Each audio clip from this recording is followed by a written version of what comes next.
নমস্কার বন্ধুরা, আশা করি সবাই খুব ভালো আছেন। কয়েকটা জিনিস, তিনটে জিনিস মেনলি খুব বিব্রত করছে কিছুদিন ধরে। আশা করি আপনারা অনেকেই বিচক্ষণ ব্যক্তি আছেন, অনেক বেশি শিক্ষিত মানুষ আছেন আমার থেকে। তারা যদি এর কোনো জাস্টিফিকেশান জেনে থাকেন আমাকে প্লিজ একটু জানাবেন। এক, বিভিন্ন রকম প্রতিবাদ মিছিল, বিভিন্ন রকম অনশন দেশ জুড়ে যখন চলছে, তখন আজকের দিনে দাঁড়িয়ে আমরা শুনতে পাই একটা কথা, হামে চাহিয়ে আজাদি, ছিনকে লেঙ্গে আজাদি। বিভিন্ন জায়গার থেকে দেশের আমরা এই আওয়াজটা শুনতে পাই এবং সেটা নিয়ে নানা রকম লোকের নানা রকম বিদ্রূপও শুনতে পাই যে হ্যাঁ, আজকের দিনে দাঁড়িয়ে এরকম হামে চাহিয়ে আজাদি, ছিনকে লেঙ্গে আজাদি, আজাদি কি তোদের দেওয়া হচ্ছে না? তাহলে এই ধরনের ফালতু কথা বলার কি দরকার? যায় না। 2 নাম্বার চিত্র, সোনম ওয়াংচুকজি, যিনি যন্তর মন্তরে গত 19 দিন ধরে অনশন চালিয়েছিলেন, 20 নম্বর দিনে তাকে হঠাৎ করে এসে ফোর্স লাগিয়ে কাউকে কিছু না জানিয়ে তাকে সেখান থেকে তুলে নিয়ে যাওয়া হয়। আগেও আমরা অনশন দেখেছি নানা রকম এই দেশে, মানে স্বাধীনতার পরের কথা বলছি, মানে 1947-এর স্বাধীনতার কথা বলছি। তারপরে কিন্তু সেই অনশন ভাঙার চিত্র আমাদের চোখের সামনে উজ্জ্বলভাবে রয়েছে এখনও, যে কী পন্থা তারা অবলম্বন করেছিলেন, অর্থাৎ তৎকালীন প্রভাবশালী এবং ক্ষমতাশালী প্রশাসন। এবং এই চিত্রটা আমরা দেখলাম আজকের দিনে দাঁড়িয়ে 2026-এর কথা বলছি আমি, এটা বারবার একটু মাথার মধ্যে ঢুকিয়ে নেবেন। 2026-এ দাঁড়িয়ে আমরা এই চিত্রটা দেখতে পেলাম। 100 বছর পিছিয়ে যাই, 3 নম্বর চিত্র। 100 বছর মোটামুটি যদি পিছিয়ে যায়, 1929 ডিসেম্বর মাস চলছে তখন, বিপ্লবী যতীন্দ্রনাথ দাস, লাহোর জেলের কথা বলছি।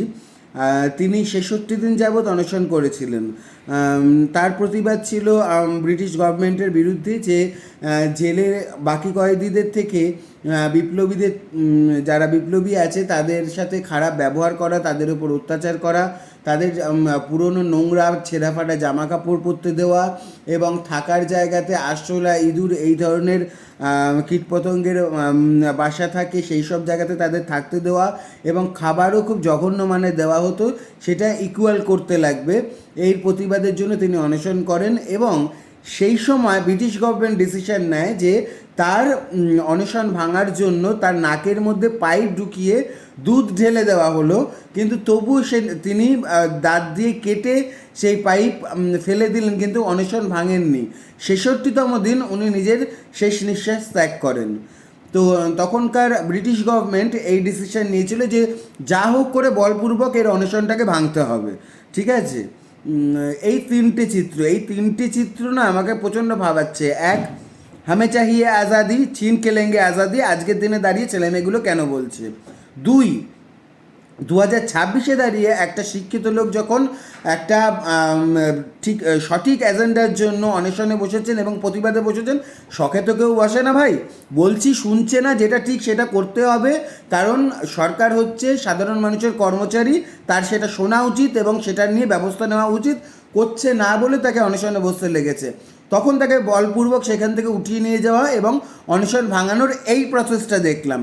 আর 100 বছর আগে যেটা যতীন্দ্রনাথ দাসের সাথে ঘটেছিল লাহোর জেলে, সেটা ব্রিটিশ গভর্নমেন্টের টাইম, তখন আমরা পরাধীন ছিলাম, টেকনিক্যালি পরাধীন ছিলাম, তখন তাকে বলপূর্বক তার অনশন ভাঙার চেষ্টা করা হলো।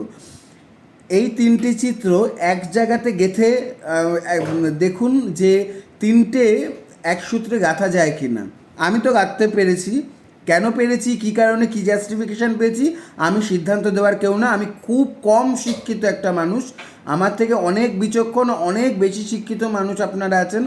আপনারা প্লিজ এই জিনিসটা নিয়ে ভাববেন এবং যদি কোনো জাস্টিফিকেশান পান প্লিজ জানাবেন, কেননা আমি তো অন্তত শিখতে চাই যে শিক্ষিত এবং বিচক্ষণ ব্যক্তিরা এটাকে কোন নজরে দেখছে। তারপরে বোঝা যাবে যে আজকের দিনে যে আমরা শুনতে পাই হামে চাহিয়ে আজাদি, ছিনকে লেঙ্গে আজাদি, এই ধরনের কথাগুলো জাস্টিফাই নাকি জাস্টিফাই না। हमें देखनी है आज़ादी, हर हाल में हमको देखनी है।